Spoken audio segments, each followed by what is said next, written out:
Younger IAS officer Ansar Shaikh की आपकी थी। मेरा घर है महाराष्ट्र में, जालना डिस्ट्रिक्ट में, और वहीं पे मैंने गांव में मेरा जन्म हुआ था। तो वहीं पे गांव में मैंने क्लास 1 से लेकर 10 तक की 10 तक माध्यमिक जिसको बोलते हैं यहाँ पे मैंने पढ़ाई करी। गांव में ही स्कूल था और शुरू से स्कूल में मैं हमेशा आगे रहता था हर चीज़ में।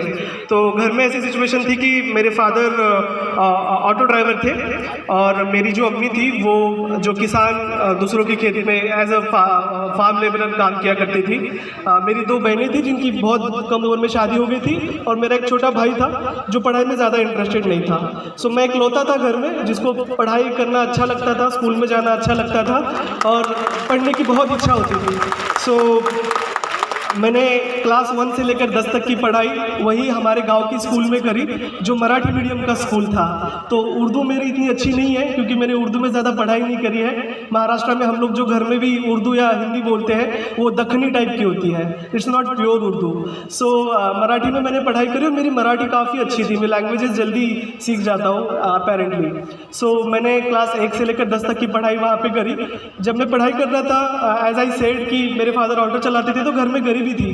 तो जैसे पुअर फैमिलीज़ में यहाँ पे भी बहुत लोग बैठे हैं, इनमें से कुछ लोग हो सकते हैं जिनके घर में बहुत ज़्यादा पॉवर्टी है, फाइनेंशियल कंडीशन इतनी अच्छी नहीं है, तो प्रॉब्लम्स होती है। किताबें खरीदने में प्रॉब्लम्स होती है, स्कूल का बैग खरीदने में प्रॉब्लम होती है, स्कूल का यूनिफॉर्म खरीदने में प्रॉब्लम होती है। मुझे याद है क्लास 10 तक मेरे पास बस एक ही यूनिफॉर्म हुआ करता था, उसी को मैं वॉश करा के उसी को पहना करता था। सो स्कूल में डेफिनेटली प्रॉब्लम्स होती है। भले ही आज का हमारे टाइम में एटलीस्ट गवर्नमेंट का जो एजुकेशन है, गवर्नमेंट स्कूल में था मैं, तो वो चीप है, सस्ता होता है, ज़्यादा खर्चा नहीं आता। लेकिन डिस्पाइट दैट मुश्किलें होती थी क्योंकि मेरे फादर का इनकम डेली 100 से 150 रुपया होता था और उसमें फिर कुछ एक्सपेंडिचर रहेगा तो उसमें मुश्किलें होती थी बहुत सारी।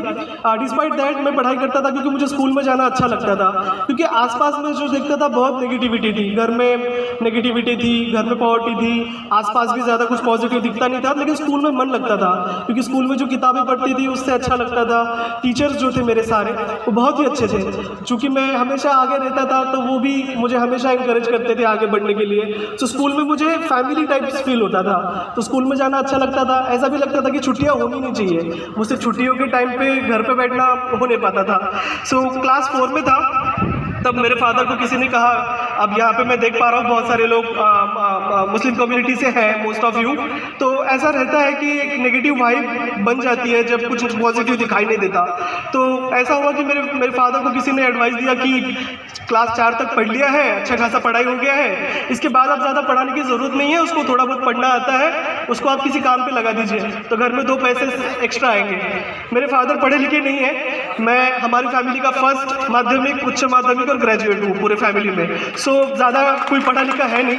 तो फादर को लगा कि ठीक है, ठीक ही कह रहे हैं। फादर स्कूल में गए, मेरे जो स्कूल के टीचर थे जिनसे मेरा रिजल्ट आने के बाद में मिला 2 बार, उन्होंने मेरे फादर को कहा कि आपका जो बच्चा है बहुत ब्रिलियंट है, बहुत होनहार है, आप इसको पढ़ाइए, ये आगे चल के आपकी किस्मत बदल देगा। और मेरे फादर चूँकि ज़्यादा पढ़े लिखे नहीं है, स्कूल के टीचर ने कुछ कहा है तो उनका लगा बात में दम है, तो उन्होंने डिसाइड किया कि ठीक है, मैं अपने बाकी बच्चों को शायद ना पढ़ा पाऊँ लेकिन इस बच्चे को मैं कुछ भी हो जाए मैं पढ़ाऊँगा, जितना मैं पढ़ा सकता हूँ मैं पढ़ाऊँगा।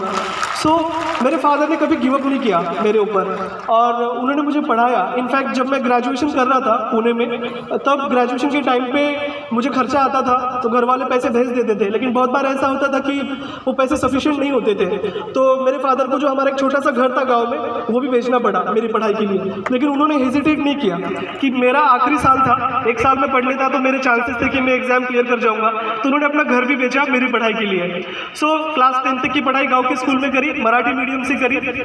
उसके बाद में 11th-12th में मैंने आर्ट्स लेने का डिसाइड किया। ह्यूमैनिटीज़, साइंस और मैथमेटिक्स मुझे ज़्यादा पसंद नहीं थे वो सब्जेक्ट्स, और सेकेंडली मुझे पता था कि मैं अगर मेडिकल और इंजीनियरिंग करने जाऊंगा तो भले मुझे गवर्नमेंट कॉलेज में शायद एडमिशन मिल जाए बाद में, लेकिन उसमें भी जो खर्चा आता है वो शायद मैं अफोर्ड नहीं कर पाता। तो मैंने डिसाइड किया कि ठीक है, ह्यूमैनिटीज़ का जो है कॉलेज का फीस होता है, स्कूल का फीस होता है, बहुत मिनिमम होता है, तो मैंने डिसाइड किया कि ठीक है यही करते हैं। और जब मैं क्लास 10 में था, छुट्टियाँ चल रही थी, तो मैं हमारे गाँव का एक छोटा सा रेस्टोरेंट था, होटल टाइप्स, उसमें मैं एज अ वेटर काम करता था। तो वहाँ पे कभी कभार बीच में मेरे टीचर जो है वो चाय पीने के लिए आते थे। सो मेरे एक टीचर थे, क्लास टीचर, मेरे सबसे फेवरेट टीचर टीचर थे, उनका वो कॉम्पिटिटिव एग्जाम की प्रिपरेशन कर रहे थे टीचर होने के बावजूद। उन्होंने वो एग्ज़ाम क्लियर किया स्टेट सर्विस का, जैसे यहाँ पे WBCS होता है, हमारे यहाँ पे वो MPSC होता है। तो मेरे टीचर ने वो एग्ज़ाम क्लियर किया था और वो ऑफिसर बने थे, और मुझे भी लगा कि मुझे भी ऑफिसर बनना चाहिए। मैंने उनको कहा कि सर आप तो ऑफिसर बन गए हो, मुझे भी ऑफिसर बनना है, मुझे बताइए कैसे प्रिपेयर करना होता है, क्या करना होता है। तो उन्होंने मुझे स्टेट सर्विस के बारे में थोड़ा सा एडवाइस किया कि किस तरीके का एग्ज़ाम होता है, किस तरीके की सारी चीज़ें होती है। मैंने उनसे वो एडवाइस ली। 11th-12th में मैंने पढ़ाई शुरू करी, और 11th-12th में मेरे एक टीचर थे जो UPSC के बारे में थोड़ा बहुत जानते थे, जो एग्ज़ाम मैंने क्लियर किया। तो उन्होंने मुझे बताया कि तुम UPSC के लिए भी ट्राई कर सकते हो, लेकिन अगर तुमको करना है तो यहाँ पे रह के, छोटे गाँव में रह के ये नहीं हो पाएगा, तुम्हें उसके लिए किसी बड़े शहर में जाना पड़ेगा, मे बी दिल्ली, मुंबई या फिर पुणे जैसे शहर में। तो मैंने डिसाइड किया कि ठीक है, मैं पुणे जाके पढ़ाई करूँगा अपने 12th के बाद, और अगर मुझे पुणे में पढ़ाई करनी है तो मुझे अच्छे कॉलेज में एडमिशन चाहिए होगी, जिसके लिए मुझे और मेहनत से पढ़ाई करनी होगी। सो 11th-12th मैंने बहुत अच्छे से पढ़ाई की, दिल लगा के पढ़ाई की। मैंने संस्कृत भी सब्जेक्ट चुना 11th-12th में। उसमें मुझे वो सब्जेक्ट मैंने इसलिए चुना कि मुझे बताया गया था कि अगर रट्टा मार के पढ़ोगे तो उसमें बहुत अच्छे नंबर आते हैं 100 में से। सो मैंने कहा कि ठीक है, 11th-12th में मैंने संस्कृत सब्जेक्ट लिया, 11th-12th का अच्छे से पढ़ाई किया। एक ही मकसद था कि अच्छे नंबर लेके पुणे जाना है। सो जैसे मैंने संस्कृत का बताया, मुझे 100 में से 100 नंबर आए थे, 100 out of 100 marks I got in that subject. बहुत रट्टा मार के पढ़ाई करी। 11th-12th का रिजल्ट आया, पुणे जाना था, लेकिन पुणे में अगर जाकर मुझे अच्छे कॉलेज में, फर्ग्यूसन कॉलेज जो कंट्री का बहुत एक मतलब बहुत अच्छा एक कॉलेज है, वहाँ पे एडमिशन मिल गई। लेकिन अब ये था कि पुणे में जाके रहना है, खर्चा आएगा, तो ये खर्चा कहाँ से हम लोग अफोर्ड कर पाएंगे। तो फादर ने कहा कि बेटा मैं जितना हो सकता है मैं तुझे पैसे भेज दिया करूँगा मंथली।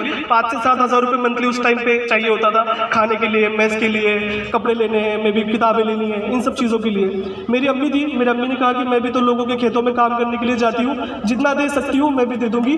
और मेरा जो भाई था जिसने पढ़ाई छोड़ दी थी बीच में, वो मेरे मामा के यहाँ पे उनके ग्रोसरी स्टोर पे काम करता था। उसने कहा कि भैया जितना हो पाएगा मैं भी आपको सपोर्ट करूँगा। तो तीनों के भरोसे के ऊपर मैं पुणे में गया। जब मैं पुणे में गया, I had only 3 pairs of clothes with me, वही लेके गया था। वहाँ पे एक हॉस्टल में एडमिशन मिला जो बहुत ही सस्ते रेट में मुझे वहाँ पे अकोमोडेशन प्रोवाइड कर रहा था। मैंने वहाँ पे पढ़ाई शुरू करी।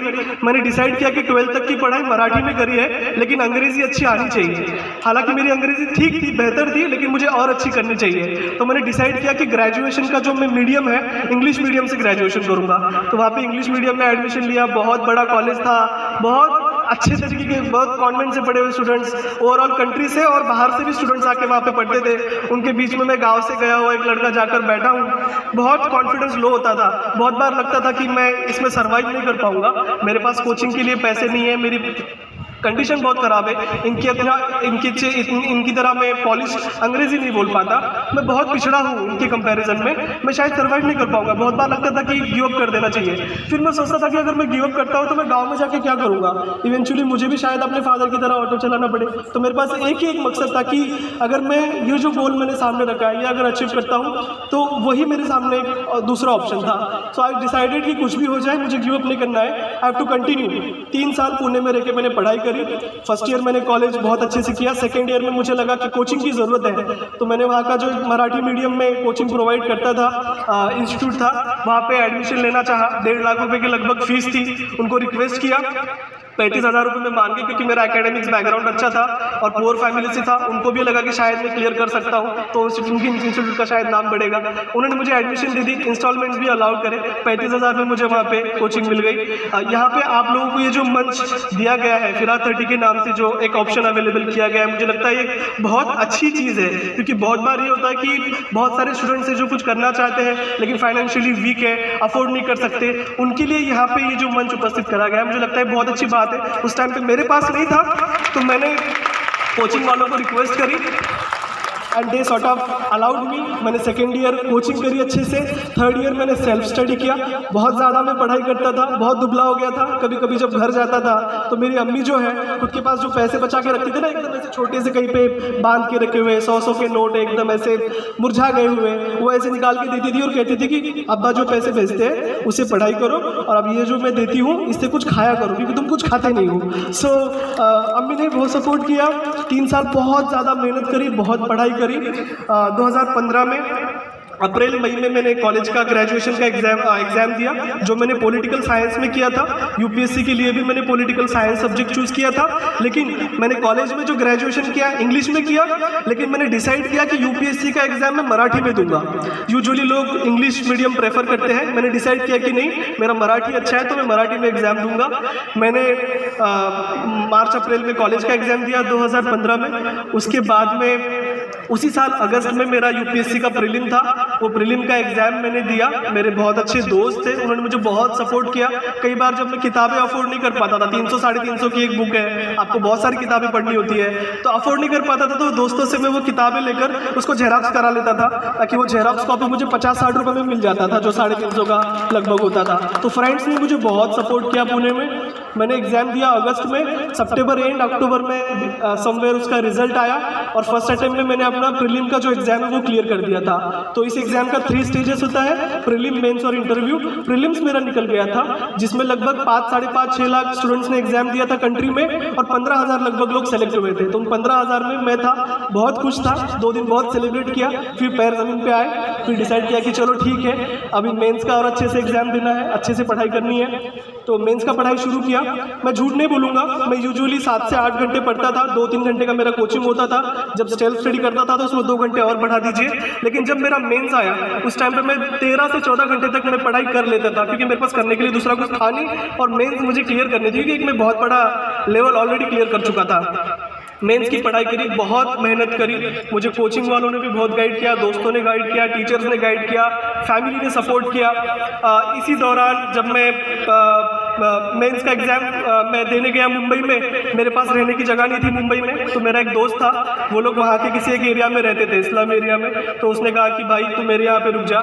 मैं उसके यहाँ पे रुका 6 से 8 दिन। उसकी अम्मी थी, जो कि एक स्कूल में टीचर थी, उन्होंने मुझे बहुत सपोर्ट किया। 6-8 दिन उनके यहाँ पे रह के मुंबई में जाके मैंने यूपीएससी का मेंस का एग्ज़ाम दिया।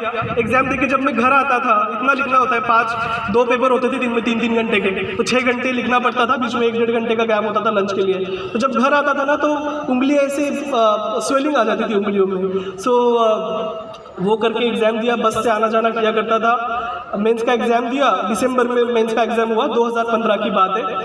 उसके बाद में फरवरी में रिज़ल्ट आने का चांसेस था फरवरी में, लेकिन ये हुआ कि मेरी जो बड़ी बहन है, उनके हस्बैंड का इंतकाल हो गया, उनकी डेथ हो गई, उनके 2 छोटे-छोटे बच्चे थे।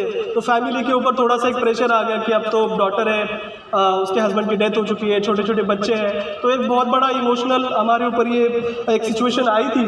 और इस सिचुएशन में मेरे लिए ये था कि मुझे रिज़ल्ट बहुत जल्दी मेरा आना ज़रूरी है, अच्छा आना ज़रूरी है। और 19 फरवरी 2016 का दिन था, मैं अपनी लाइब्रेरी में पढ़ाई कर रहा था। मुझे डाइसी लग रहा था कि शायद हो भी जाए, ना भी हो, ज़्यादा कॉन्फिडेंस नहीं था, ऐसे ही लो फील कर रहा था। और उसी में मेरे दोस्त ने मुझे कॉल करके कहा कि अंसार भाई कॉन्ग्रेचुलेशंस, तुम्हारा मेंस का एग्ज़ाम क्लियर हो गया है।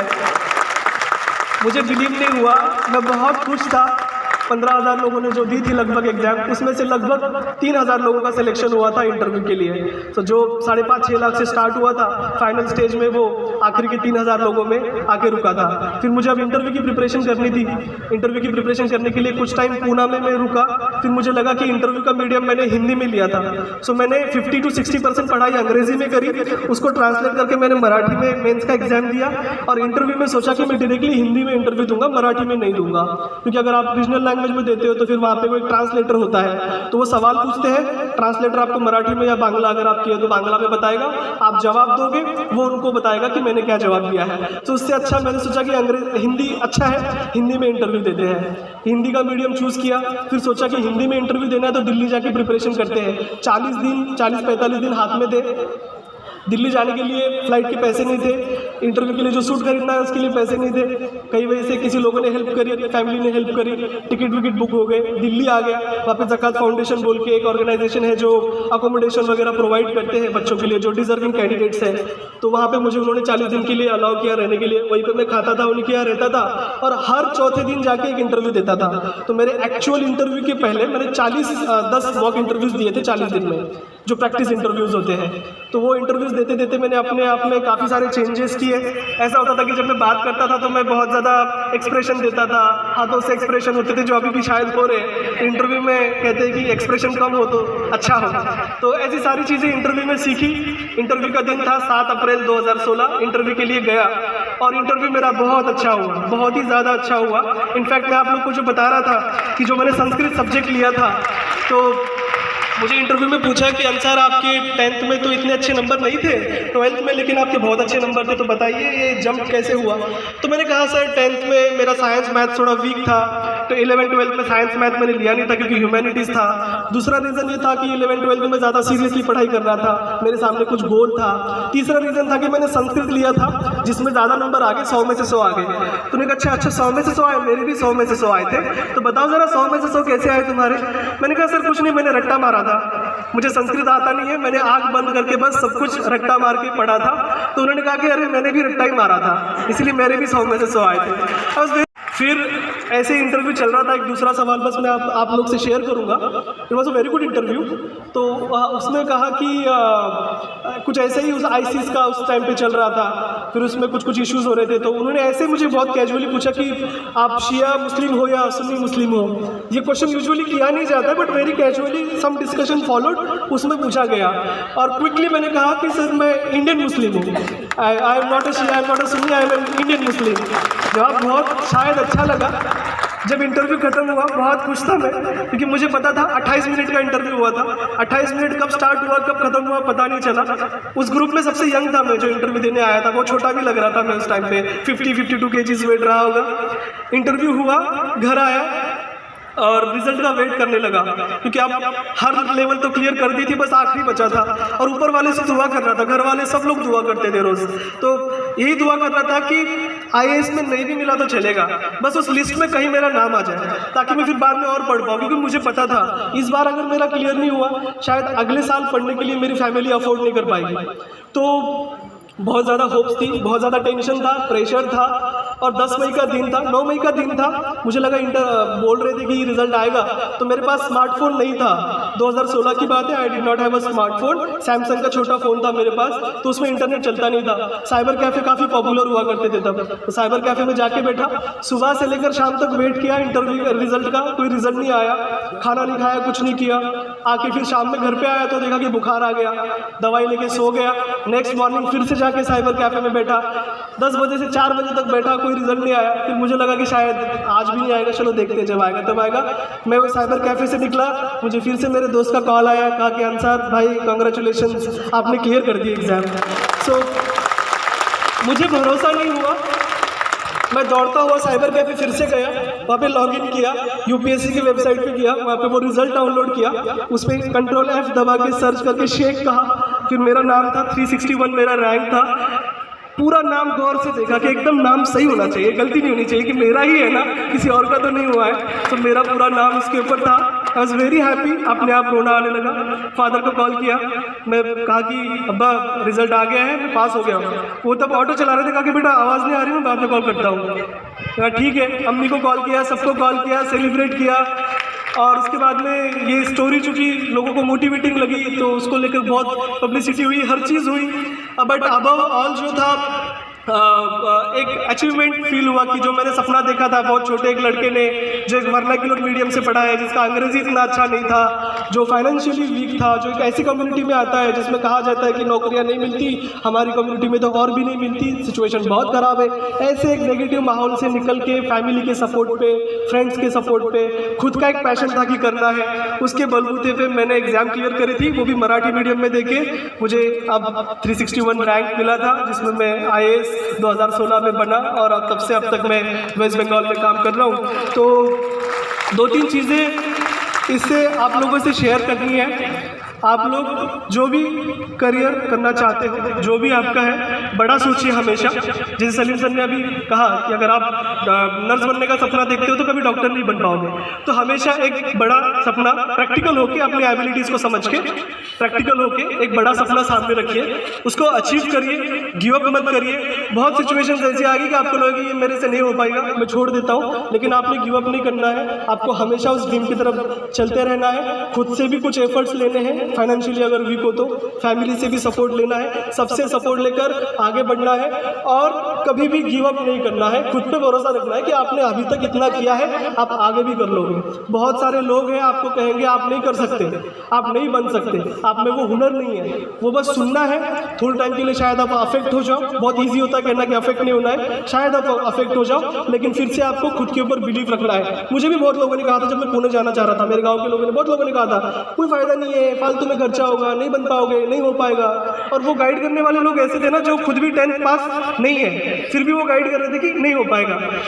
ऐसे बहुत लोग आपको मिलेंगे जो आपको नीचे खींचेंगे, नेगेटिव कहेंगे। सुनना नहीं है, आपको खुद में भरोसा रखना है, बड़ा सपना देखना है, लड़का हो या लड़की। मुझे बहुत अच्छा लग रहा है, बहुत सारी लड़कियां यहाँ पे आज प्रेजेंट है। आपको आगे बढ़ना है, अच्छा इल्म हासिल करना है और जो भी आप एम रख रहे हो उसमें आपको बेस्ट करना है, आपको आगे बढ़ना है, अपना ड्रीम अचीव करना है। और जब आप आपका ड्रीम अचीव करोगे, खुद तक नहीं रखना है। आपको जब भी अपॉर्चुनिटी मिलेगी, आपको ज़्यादा से ज़्यादा लोगों को आपको आपका स्टोरी शेयर करना है, उनको मोटिवेट करना है, ताकि वो भी अपने करियर में जो भी हो, सिर्फ यूपीएससी आईएएस की बात नहीं कर रहा हूँ, जो भी करियर उनको करना है, उनको वो मोटिवेशन मिले। मुझे इतना ही आप लोगों के साथ शेयर करना था। मुझे यहाँ पे आमंत्रित किया, आप लोगों ने बात करने का मौका दिया, उसके लिए थैंक यू वेरी मच। आप लोग बहुत अच्छे से पढ़िएगा, अपने करियर में आगे बढ़िएगा। Thank you. हाथ उड़ाएं, कितने लोग एक बार फिर जोरदार ताली दे कैंसर से को हम लोग यहाँ से विदा करेंगे।